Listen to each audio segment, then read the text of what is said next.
सब बराबर, बहुत अच्छी बात। समा प्रिया सुहृद ब्रह्मन। परीक्षित बोले ये तो परमात्मा सम है, बराबर का व्यवहार करने वाले। फिर ये ऐसा कैसे होता है देवताओं की सहायता दैत्यों का वध? तो जो ये कहा तो सुखदेव जी ने एक अच्छी बात बताई, उसको आप समझ लो, मैं आगे बढ़ जाऊंगा। उस बात को समझ लो। सुखदेव जी ने कहा, राजन, परमात्मा का देवताओं और दैत्यों के मारने और सहयोग से कोई लेना देना भगवान का नहीं है। समझिए, तो फिर किसका है? यही बात बताने के लिए मैं ये थोड़ी बात कर रहा हूं। संसार की रचना सुखदेव जी कहते हैं 3 चीजों से हुई, 3 गुणों से।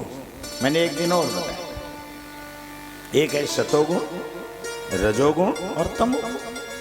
संसार की रचना सत, रज और तम, इन 3 गुणों से हुई है।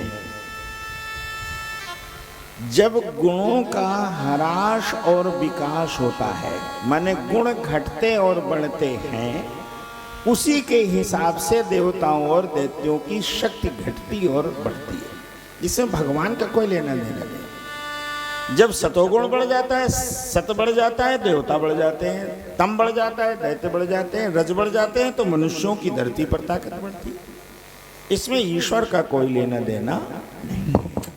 अब आप जरा समझिए इसको।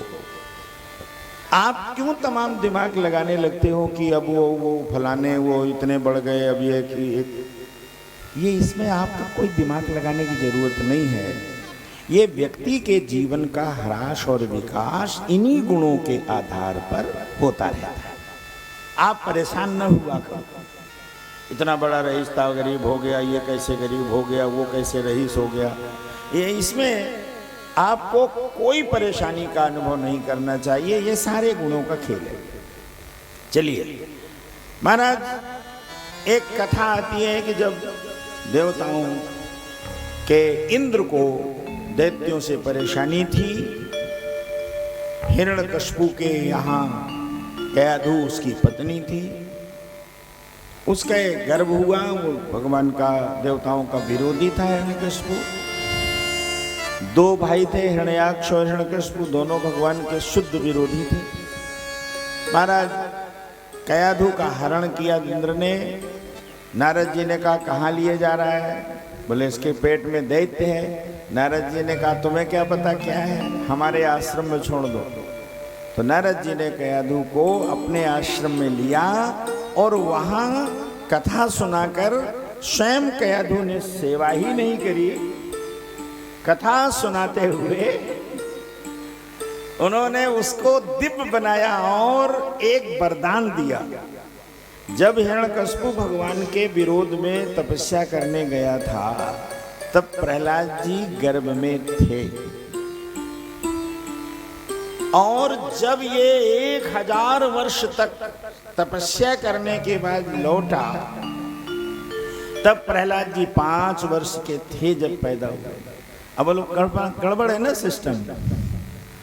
इतने दिन तक साधना करता रहा, ये 5 वर्ष के कैसे? तो इसका रहस्य का एक अंग है, आपको मैं बता दूं। जब कयाधु ने सेवा नारद जी की थी, तो एक वरदान मांगा था और नारद जी ने वरदान दिया था। सेवा के बदले में एक वरदान।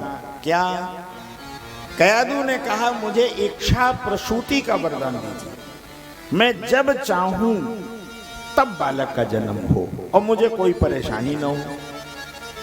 जैसे भीष्म पितामह को इच्छा मृत्यु का वरदान था, जब मैं चाहूं तब मरूं, उसी तरह कयाधु को नारद जी ने इच्छा प्रसूति का वरदान दिया।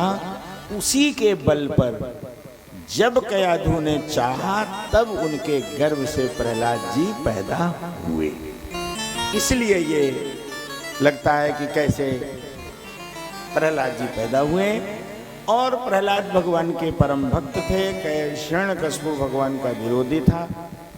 महाराज, कथा बड़ी लंबी है, आपको सब मालूम है, कई बार सुनी है। फिर प्रहलाद को मारने का हिरण्यकशिपु प्रयास करता है, कहीं